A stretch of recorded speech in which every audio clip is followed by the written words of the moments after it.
People think falling in love is simple.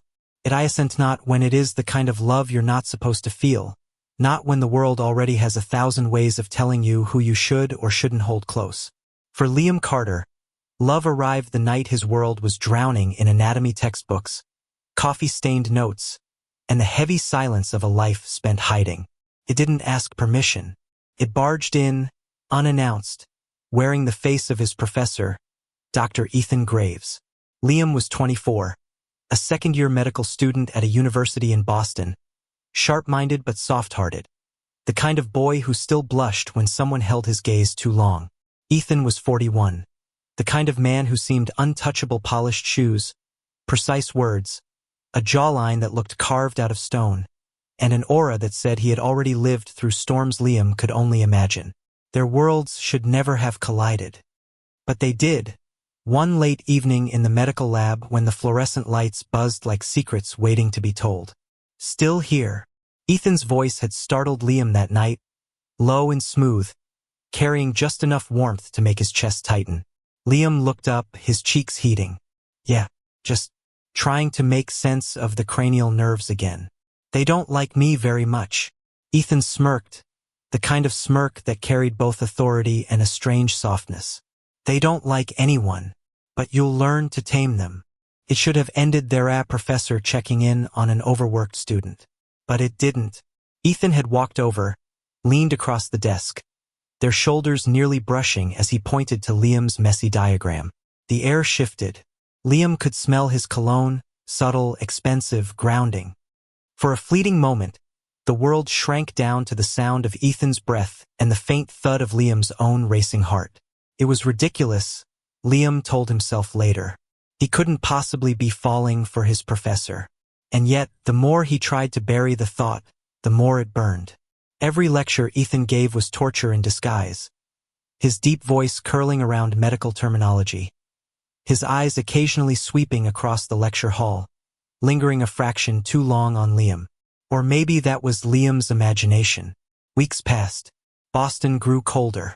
Liam buried himself in studies, but no amount of caffeine or clinical rotations could silence the way his chest fluttered when Ethan's hand brushed his during a lab demonstration. One evening, snow was falling hard against the city windows when Ethan found Liam alone again.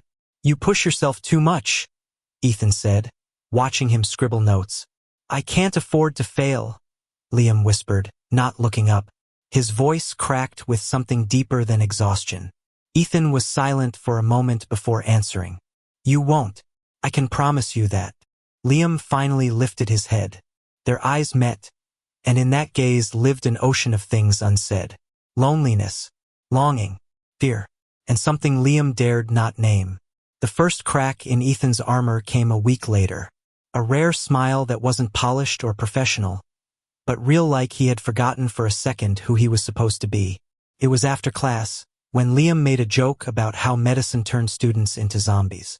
Ethan had laughed, head thrown back, the sound rough and unguarded. Liam swore it was the most beautiful sound he'd ever heard. Still, they danced around each other, a dangerous orbit of stolen glances and near touches. Ethan knew better.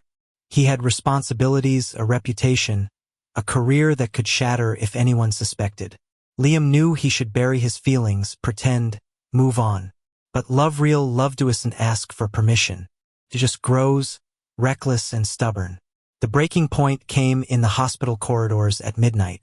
Liam had been on call, nerves frayed, eyes raw from lack of sleep. He had been holding back tears after losing his first patient, a young boy whose small chest had refused to rise again no matter how hard they fought. Ethan found him outside, leaning against the cold wall, fists clenched as if holding the world together by sheer force. "Liam." Ethan's voice was quiet, almost broken. He stepped closer, his presence steady, grounding. "I couldn't save him," Liam choked out, his chest heaving. "I did everything they told me, and he still..." Ethan didn't let him finish. He reached out, hesitant at first, then cupped the back of Liam's neck, pulling him into his chest. Liam froze for a heartbeat, then collapsed into him, clutching at Ethan's coat as if he might drown without it. That embrace was supposed to last a second. Didn't. The world outside, the snow, the hospital lights, the endless grief faded until there was only warmth, only breath against skin, only the terrible, beautiful realization that they had already crossed the line. "Ethan," Liam whispered, his voice raw.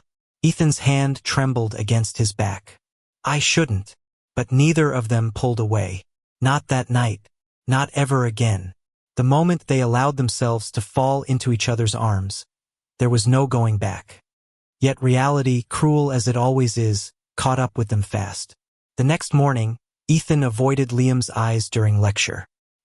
He was colder, more precise than usual, as though nothing had happened, as though the night in the corridor had been erased.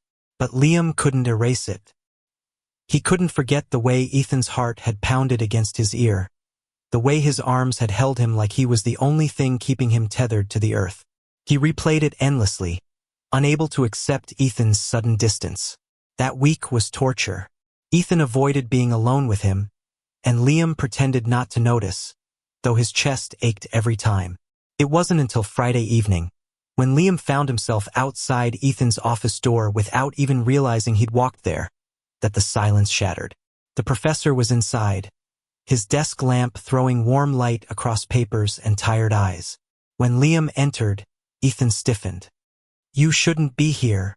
"I know," Liam whispered, shutting the door behind him. "But I can't keep pretending. You feel it too, don't you?" Ethan's jaw tightened.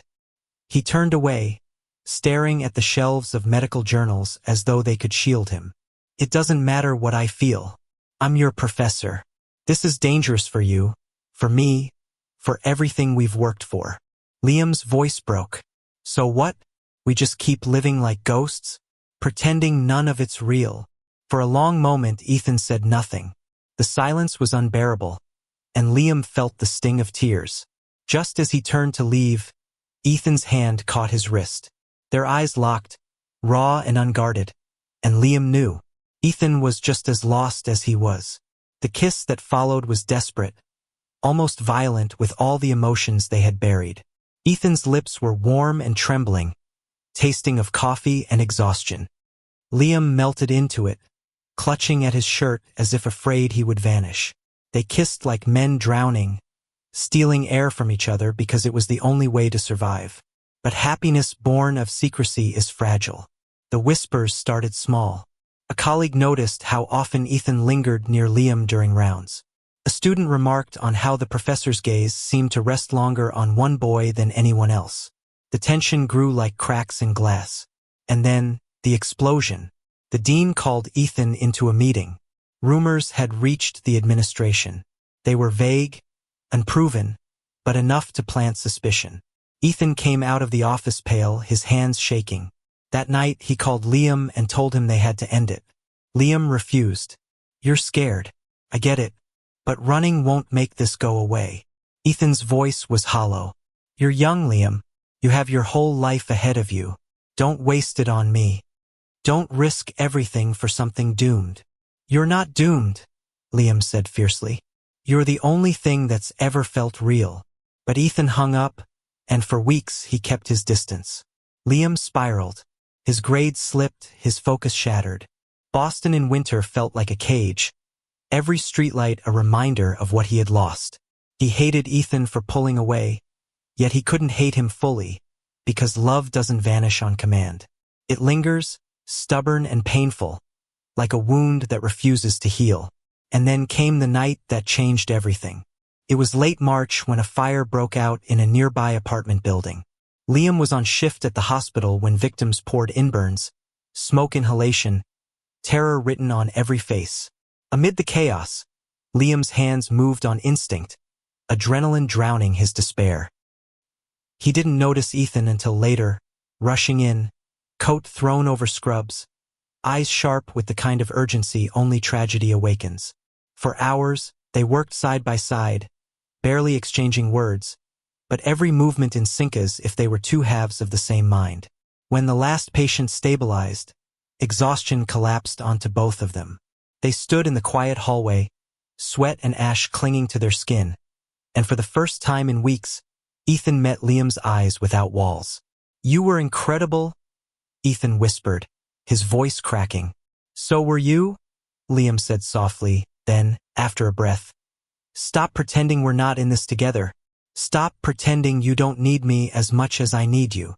Ethan closed his eyes, as though fighting an invisible battle. And then, with a broken sigh, he whispered, "I can't keep running." The confession shattered the last of the barriers. In that dim hospital corridor, surrounded by the faint echo of chaos, Ethan pulled Liam into his arms, no longer caring about rules, whispers, or the weight of the world. For the first time, the kiss was not desperate, but steady an anchor, a promise. They didn't have an easy road ahead. They faced judgment, suspicion, and long nights filled with fear of discovery. But they also had something stronger: resilience, honesty, and the kind of love that had already survived fire. Ethan eventually confessed the truth to the dean. There was backlash, yes. A suspension, a stern warning, threats of career damage. But when pressed, Ethan did not deny Liam. He stood tall, his voice firm as he said, "I will not apologize for who I love." It was Liam who squeezed his hand outside that hearing, whispering, "We'll make it. Together." And they did. It wasn't easy.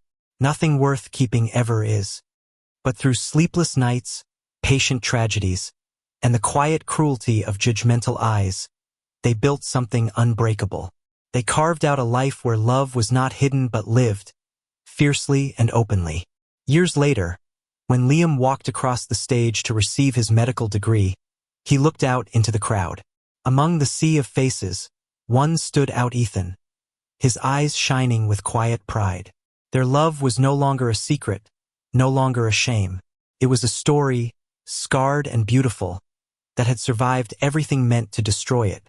And in the end, when the ceremony was over and the applause faded, Liam found Ethan waiting just outside.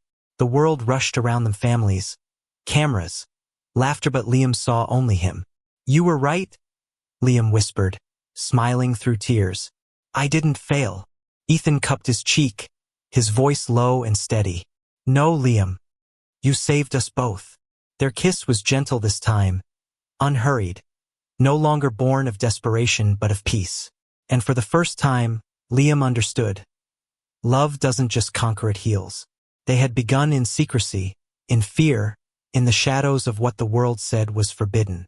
But they ended in light, hand in hand, living proof that even the most impossible love can find its way home. Thank you for listening. If you find it interesting, please like and subscribe to follow the next stories.